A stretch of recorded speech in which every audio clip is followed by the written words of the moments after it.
Idahoans have been funding the Marxist cultural movement in Idaho's colleges and universities, and the legislature has made virtually no progress toward curbing it.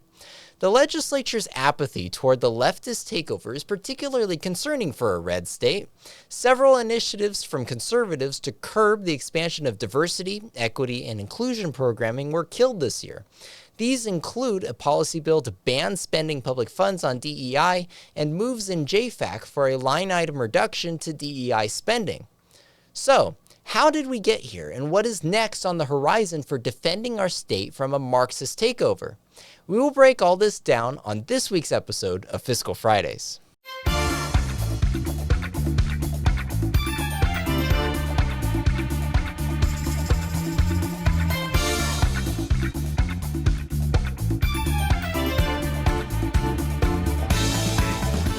The DEI bureaucracy was left unchecked in the 2024 legislative session. House Bill 734 passed both chambers and was signed by the governor despite staunch opposition and fervent debate from conservatives. In a recent report on DEI in Idaho's colleges and universities, IFF estimates that there are as many as 75 positions and nearly $6 million in spending on salaries and benefits to support DEI bureaucrats. These positions are found across all four of Idaho's institutions for higher education, but the most egregious examples are at the University of Idaho, Boise State University, and Idaho State University. With the passage of this year's budget, after years of opposition, defunding, intent language, and hearings, the legislature seems to have finally capitulated to the Marxist cultural movement here in Idaho. Idaho's colleges and universities have a long history of defying the legislature's efforts to cut DEI positions. IFF traces the origins of the DEI bureaucracy to 2015 when the University of Idaho hired Yolanda Bisbee as the chief diversity officer at the institution. Since then, the problem has proliferated across all four of the institutions. Taxpayers took note, and after a great deal of pushback from conservatives, including the Idaho Freedom Foundation, legislators took action. The legislature ultimately cut $2.5 million as a social justice reduction in their budget. Intent language was also included in the budget to require universities to provide a report on their spending on DEI activities. Instead of recognizing the will of the legislature, universities doubled down. The U of I, for example, opted to gaslight the Joint Finance Appropriations Committee, claiming that there was no DEI at their institution. Contrary to that claim, the university hired an associate dean of inclusion, adopted diversity statements, initiated discriminatory hiring, and established a Black cultural center. Similar growth was seen at Boise State, too. Since the social justice reduction, Idaho's colleges and universities have made up for what they lost. The legislature has even maintained the same intent language in the budget since the cut.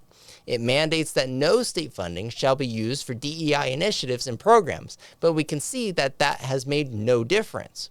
Legislators didn't miss it anyway, however, because the report was not made available to the Joint Finance Appropriations Committee until after the budget was already set. In all, the university is even more bold today than in 2021. They openly discuss the existence of DEI positions now, and they claim that they are all paid by privately sourced funds. At this point, their defiance is becoming more like taunting. So, what are conservatives to do? For one, a permanent policy needs to be passed. This should be easy in a red state, but the establishment leadership in the Senate, however, drored a strong bill to end DEI bureaucracies in Idaho's institutions for higher education this year. This prevented real, lasting policy change from happening. So, this leaves the budget fight. It is obvious that we need to do more than simply inserting intent language into the budget bill. Universities will continue to gaslight and defy the will of the legislature with such a low barrier. The power of the purse is hard to ignore, and universities only got away with their continued expansion of DEI because the legislature did not follow up after their initial cuts, restoring most of the funding that was lost. Even if the DEI bureaucracy is funded by private dollars, money is fungible.